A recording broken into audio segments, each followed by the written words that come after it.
మహాత్మా గాంధీ గారి గురించి చాలా అసభ్యకరంగా పదే పదే ఉద్దేశపూర్వకంగా అదేదో ఫ్యాషన్ ఆ రకంగా మాట్లాడి కాంట్రవర్సీ చేస్తే లైమ్ లైట్ లో వస్తానే ఉద్దేశంతో వాస్తవాలని ఏదైతే వక్రీకరించి చరిత్రని వక్రీకరించి ప్రజలకి ఒక బాధ్యత గల మెసేజ్ ఇవ్వాల్సిన స్థానంలో ఉన్న తను అడ్డగోలుగా ఏది పడుతుంది మాట్లాడితే బాధ్యత గల పౌరునిగా గాంధీయన్ ఐడియాలజీ నమ్ముకున్న వ్యక్తిగా మనోభావాలు ఎంతో మంది తెలంగాణ భారతదేశ ప్రజల మనోభావాలు దెబ్బతినే విధంగా తను మాట్లాడడం వలన రేపొద్దున ఈ విషయం వలన గ్రూప్స్ గా విడిపోయి ప్రజలు కూడా కొట్టుకునే పరిస్థితి ఏర్పడుతుంది కాబట్టి శాంతియుత వాతావరణం ఉండాలి.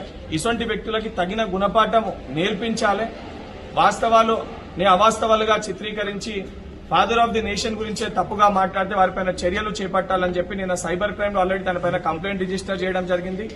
దానితో పాటు బాధ్యతతోటి తను మా అసోసియేషన్ లో కూడా సభ్యుడిగా ఉన్నాడు కాబట్టి మా అసోసియేషన్ ప్రెసిడెంట్ గారిని వారి యొక్క ట్రెజరర్ ని కూడా కలిసి వారికి కూడా ఈరోజు కంప్లైంట్ ఇవ్వడం జరిగింది.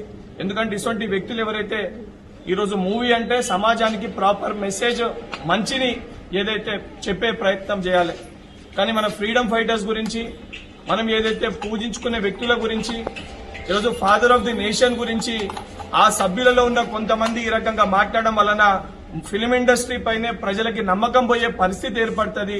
తప్పనిసరిగా ఇటువంటి వ్యాఖ్యల్ని మీరు ఖండించాలి, అటువంటి వాళ్ళపైన మీరు చర్యలు చేపట్టాలని చెప్పి మంచు విష్ణు గారిని అదేవిధంగా బాలాజీ గారిని వారిని కలిసి వారికి రిప్రజెంటేషన్ ఇవ్వడం జరిగింది. వారు కూడా చాలా సానుకూలంగా స్పందించారు. తప్పనిసరిగా ఏదైతే మనోభావాలు దెబ్బతీసే విధంగా మాట్లాడిన వీడియో ఏదైతే మీరు మాకు చూపించారో ఈ విషయాన్ని మా దృష్టికి తీసుకొని వచ్చారో తప్పనిసరిగా మేము దీన్ని మా అసోసియేషన్ లో పెట్టి మేము డిస్కస్ చేస్తాము. అండ్ తప్పనిసరిగా we'll get back to you. దీనిపైన మేము ఏం చేపడతాం కూడా మీకు దీనిపైన మేము సమాధానం చెప్తామని చెప్పడం జరిగింది.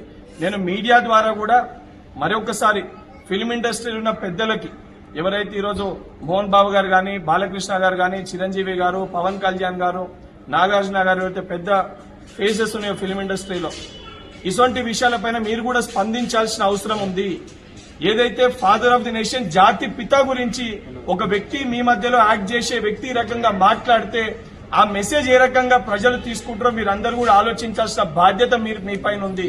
మీరు కూడా బయటికి వచ్చి ఇటువంటి విషయాల్ని కండెమ్ చేస్తే రేపొద్దున ఇంకొక యాక్టర్ గానీ లేదా ఇంకొక సైడ్ ఆర్టిస్ట్ ఎవరన్నా ఈ రకంగా మాట్లాడాలంటే వాళ్ళు కూడా భయపడే పరిస్థితి ఉంటుంది. కాబట్టి మీరందరూ కూడా స్పందించాలని చెప్పి ఫిల్మ్ ఇండస్ట్రీ సభ్యులకి విజ్ఞప్తి చేస్తూ మరొకసారి మా అసోసియేషన్ అధ్యక్షుడికి వారి యొక్క కమిటీకి కూడా నేను రిక్వెస్ట్ చేస్తున్నా, తప్పనిసరిగా ఈ వ్యక్తి పైన కఠినమైన చర్యలు తీసుకోవాలి. కఠినమైన చర్యలు తీసుకోకపోతే ఆయన ఏ రకంగా అయితే మాట్లాడిండో తన ఒక గాంధీ యొక్క పారాసైట్ గాడ్సే ఒక యాంటీబయాటిక్ అని చర్యలు తీసుకొని పక్షాన ఈ యొక్క ఇసొంటి వ్యక్తులు పారాసైట్లు ఎవరైతే ఉన్నారో ఈ పారాసైట్ల పైన చర్యలు తీసుకోనికి నాసొంటి గాంధీ ఐడియాలజీ నమ్ముకునే వ్యక్తులు యాంటీబయాటిక్ అయ్యే పరిస్థితి తీసుకురావద్దని చెప్పి ఫిల్మ్ ఇండస్ట్రీకి మా అసోసియేషన్ కూడా మీడియా ద్వారా విజ్ఞప్తి చేస్తున్నా.